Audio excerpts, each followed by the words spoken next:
stop making fucking excuses. Oh, you're sad, you're depressed, whatever it is, the reality is no one gives a fuck about your excuses. They'll never tell you that. No one cares how you get your result. No one gives a fuck unless you're successful. Then they care about your excuses. Notice how excuses never matter though.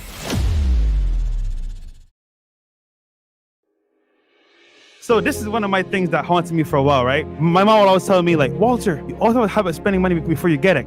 So growing up, right, my family would give me money. I would get it and spend it without any care. Because I didn't work for it, right? So let's say, right, I made $1,000 at work. Before I even got the money, I planned to buy shoes. I planned to go out to party. But the point was that before I even got the money, I planned to spend it. However, what I should have done is budgeted my money, let's say for fun, $400. And that's it. And then all the rest is considered towards savings and expenses.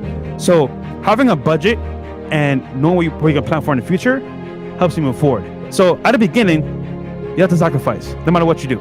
Poor or rich, you got to sacrifice at some point. At that point, regarding your budget, make sure that you allocate money for savings, but also as well for your future to move forward. So regarding people that spend money that they don't have, I did it as well. And the number one culprit is credit cards and loans. So people will actually take out a loan to buy a liability. I did it too as well.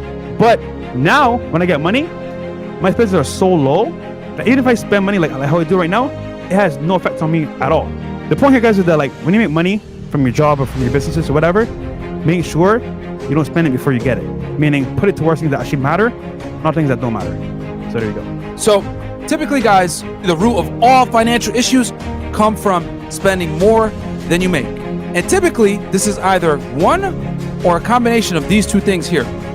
You spend too much and you don't save, or B, you don't earn enough. A lot of you guys say you're broke, whatever, you don't have money, but you fucking are home 7 hours a day, 8 hours a day, 20 hours a day. Very true. You know what I'm saying? Whatever it is. But the point is that as a young, healthy man, you have no fucking excuse to be broke. And the thing is, man, a lot of you guys sit there, feel bad for yourself. Fuck, man, I can't make money. Or man, the man's holding me down. Or yo, they discriminate against me, blah, blah, blah, all this other fuck shit, bro. Listen, there's people that come to this country, guys, that can't speak a lick of English. There's people that die on their journey to come here. During that travel, so many people die, okay?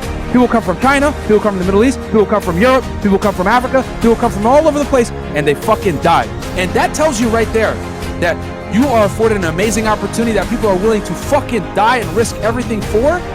You guys have no excuse in my eyes, man. Facts. You guys don't appreciate what you have. If you're a failure in the United States, it's your fucking fault, man. It is not the fucking man or the government or whatever. We have all these convenient fucking scapegoats that we can point at. I'm poor because of him. I'm poor because of him. I'm poor because of the president's office. I'm poor because of that. Shut the fuck up.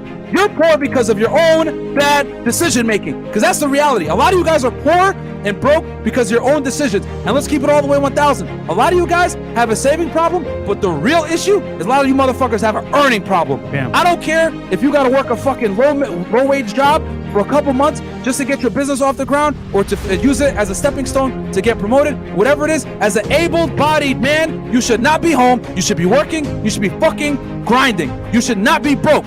Okay? You should get to a point where you work so much that you don't even have time to spend your fucking money. Fact. And if you do spend your money, you don't gotta go and check your bank account every 2 seconds. No, man. A lot of you guys buy a bunch of stupid shit to impress stupid people that don't give a fuck about you. All right? If you need to check your bank account when you're doing shit, you don't work enough.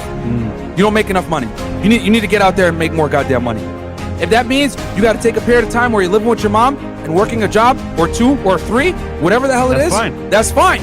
You know what I'm saying? There's nothing wrong with going back, getting yourself in a stable environment where you can create create these income streams that will make you more money. And then the key is, once you make that money, you need to start investing it, not in fucking clothes, not in sneakers, not in fuck shit. You need to invest in things that are going to help you make more money. Guys, buy assets and not liabilities. He was able to procure himself $15 an hour. $15 an hour, bought a fucking triplex, guys. You know, found an amazing deal. Put that 3.5% down, moved in, lived in there for a year, collected rent, got the fuck out, and then put another tenant in there. Now it's a cash flowing property. You bought that house for what, 300 some thousand? 330K. 330K, that house is worth what, like 500 some thousand now? 520 now. 520. Just by saving his money, working a shitty ass job, who's able to save that money up, take 3.5%, put it down on a payment, move into a property. Now he controls that asset with only, how much money did he put down? 15K? Put on 13K plus closing, like 14K. 14K altogether. 14K, guys, helped him control an asset that now is making him money, appreciating in value over time. That's how the wealthy stay wealthy. You need to do shit like that, man.